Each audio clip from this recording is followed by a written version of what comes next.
We say that Israel wants to attack Iran because Israel ultimately wants to rule the world. Because the Zionists want to rule the world.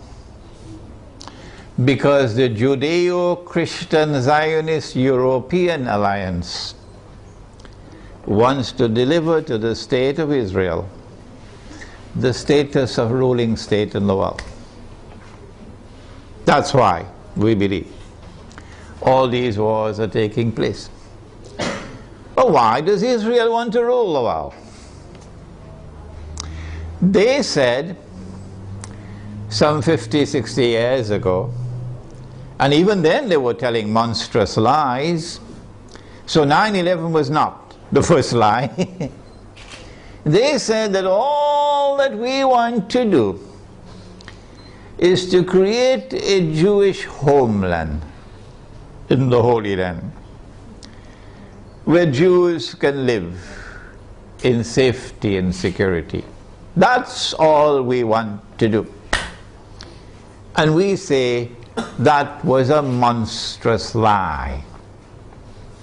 What you wanted to do was to establish a Zionist state in the Holy Land which would seek to impersonate Holy Israel, the holy state of Israel that was established by Nabi Dawood alayhi salam, the Prophet David, and Nabi Sulaiman alayhi salam, the Prophet Solomon, and that this Zionist state of Israel would one day rule the world.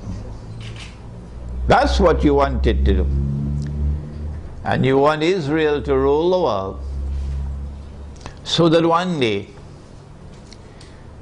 not too long from now incidentally, a man would stand up in Israel. Nabi Muhammad alayhi salatu wasalam described that man to us 1400 years ago or more. So if you're listening in Washington tonight, let's tell you what the Prophet said. And if you're listening in London and in Jerusalem tonight, let's tell you what Prophet Muhammad alayhi salatu wasalam said.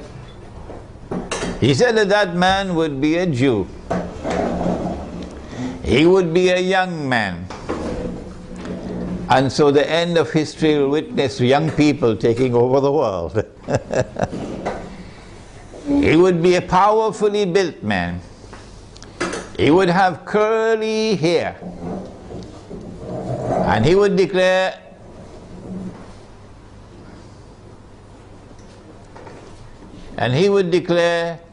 I am the Messiah. But that would be a lie. The Messiah is the son of Mary. Sorry, more than that. He was the son of the Virgin Mary.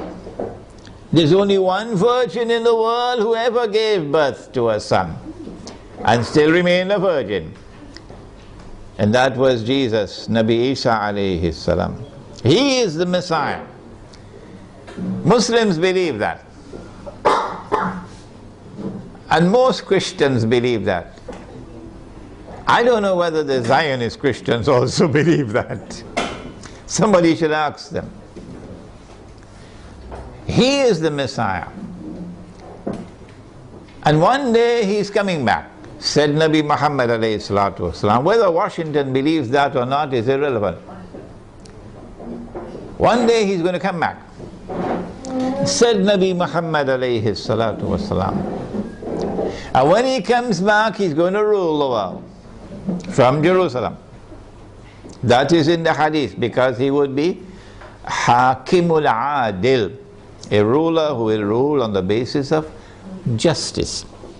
Those who today rule the world do so with injustice. That's why they want this Israel to rule the world. Because that man who says, I am the Messiah, would not be the son of the Virgin Mary.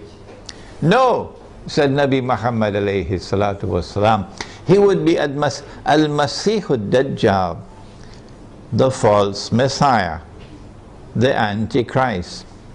Every Muslim knows about him. Most Christians know about him. I don't know about the Zionist Christians. And so lots of people know this subject.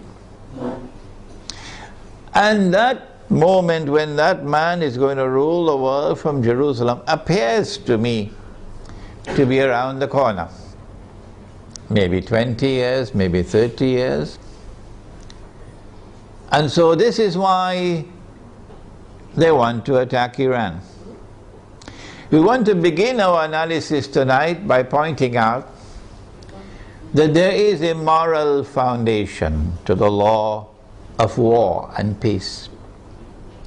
And that moral foundation is that you do not launch wars unless there is a just cause for it.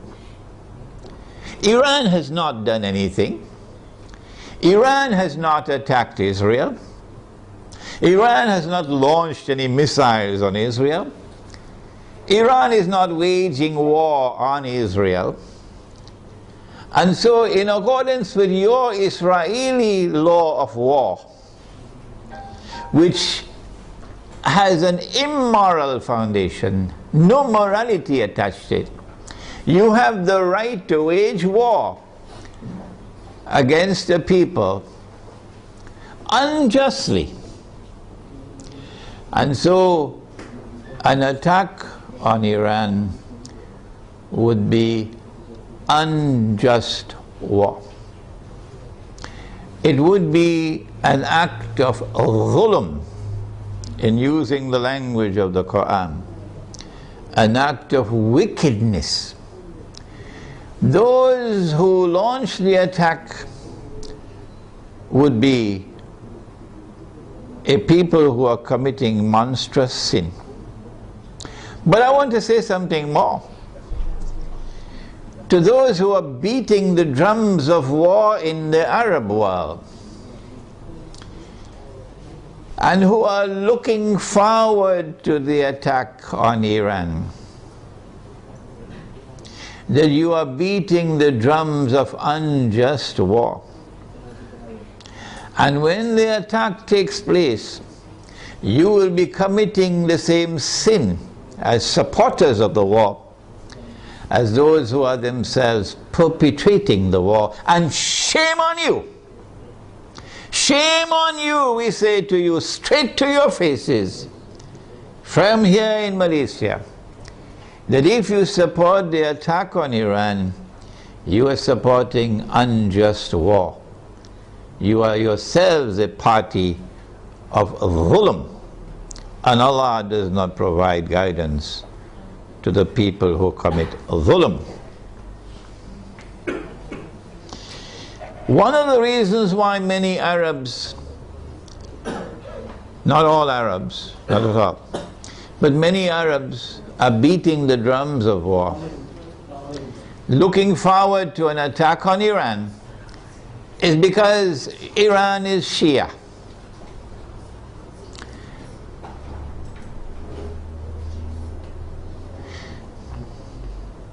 They hold the view that Shia are kuffar, and hence it is permissible to launch war on the kuffar, the disbelievers.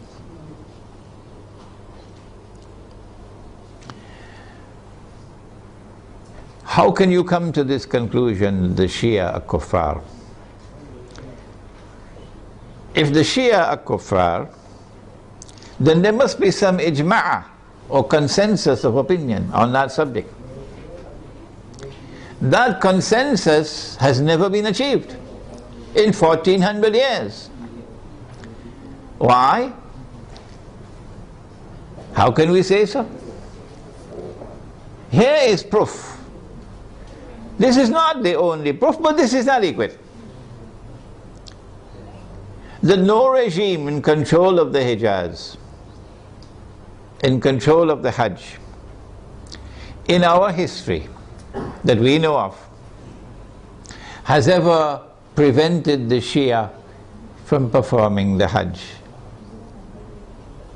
As a consequence, we say, it is too late in the day now for you to come with any manufactured arguments declaring the Shia to be kuffar.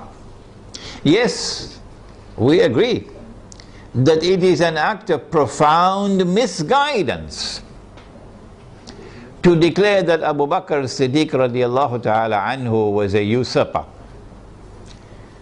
and that Umar Farooq radiallahu ta'ala anhu was a usurper, and that Uthman Ghani radiallahu ta'ala anhu was a usurper. Three of the foremost companions of the Prophet alayhi salatu wasalam. It's a massive vote of no confidence in the Prophet himself alayhi salatu wasalam. And we say of those who insist that these three companions of the Prophet alayhi salatu wasalam were usurpers, we say you are profoundly misguided. But we never say that you are not Muslims. You still are our Muslim brothers. And so the argument that the Shia are kuffar and hence it is permissible to launch war on them is invalid. But secondly, does the religion of Islam say it is permissible to wage war on kuffar? Where did you learn your Islam from? Mars or Venus or Jupiter? Huh? This is the religion of Islam. Truth is from your Lord. فَمَنْ شَاءَ فَلْيُؤْمِنْ وَمَنْ شَاءَ فَلْيَكْفُرْ. Whosoever wishes is free to accept, and whosoever wishes is free to reject kufr. لَا إِكْرَاهَ فِي الدِّينِ, says the Quran. There is no compulsion in matters of religion. And so you are not permitted in Islam to wage war against any people because they are kuffar. No. There is a version of Islam today which has emerged in the world, which seems to have originated in Saudi Arabia with Sheikh Muhammad Abdul Wahhab. It used to be called Wahhabi, it's now called Salafi, and I have students of mine who are Salafi, and they are my students, which can best be described as a Protestant version of Islam. Protestantism in the modern world is a conception of religion which reduces religion to texts, and which interprets texts literally.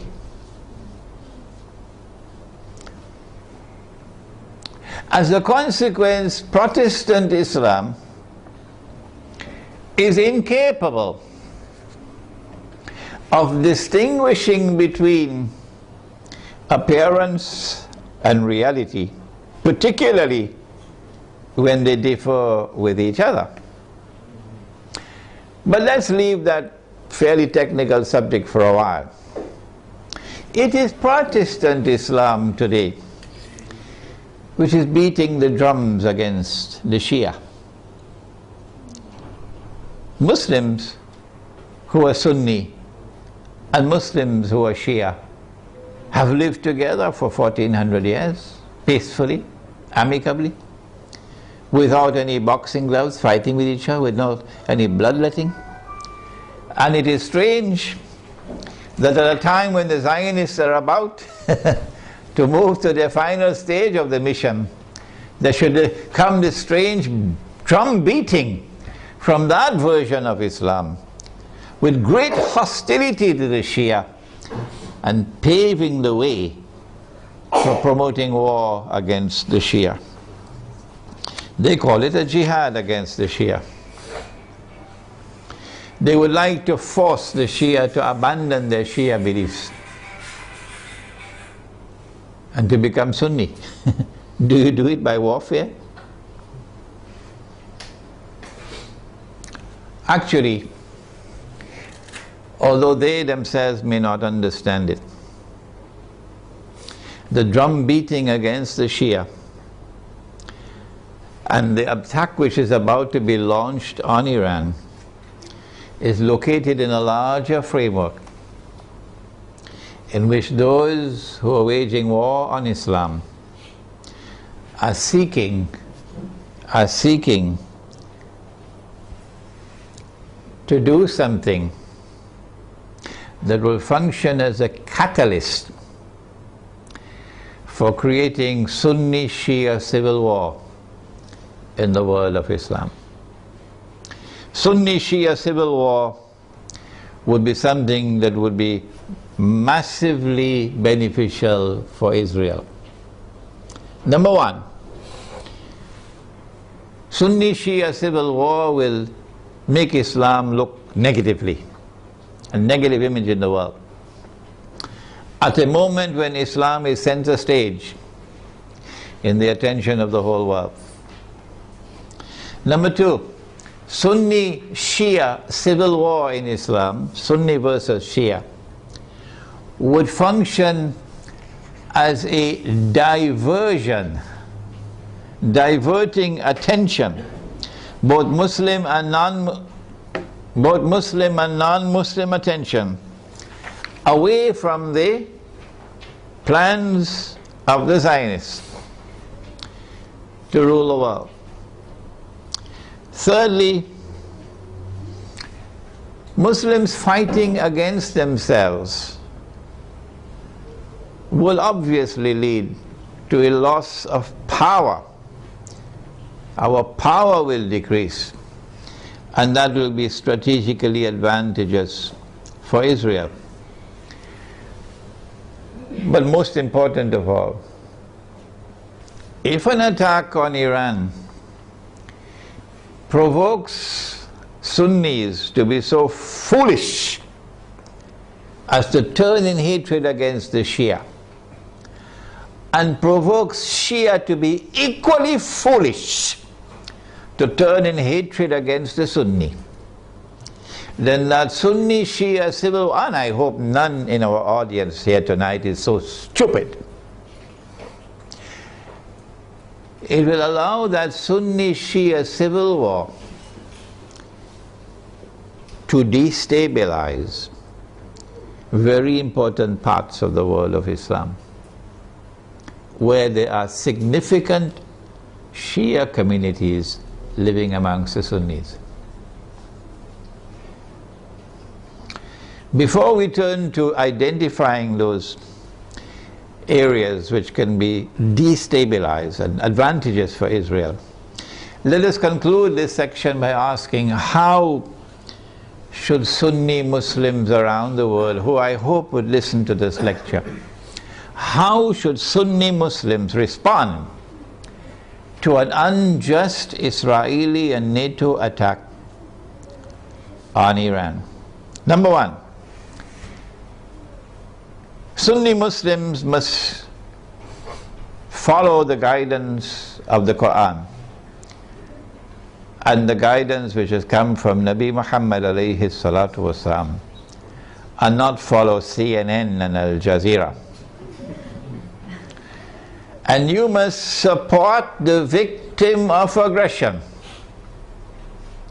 وَلَوْ عَلَىٰ أَنفُسِكُمْ. Even if the victim of aggression is not your friend. In this case, he's your Muslim brother. You must support the victim of aggression, and you must condemn the aggressor. That is the first response. Iran will be a victim of aggression, and Israel will be an aggressor. How should Pakistan respond if Israel attacks Iran?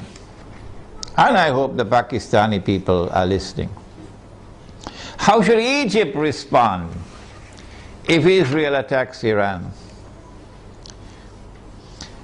Pakistani Muslims and Egyptian Muslims must ensure that they, the people, don't wait on the governments And don't wait on the armed forces. The people must respond by showing massive popular support for Iran as a victim of aggression, and must clearly condemn not only those who wage war on Iran, but also those who support those who are waging war on Iran, with particular reference to the government of Saudi Arabia. Number two, so we have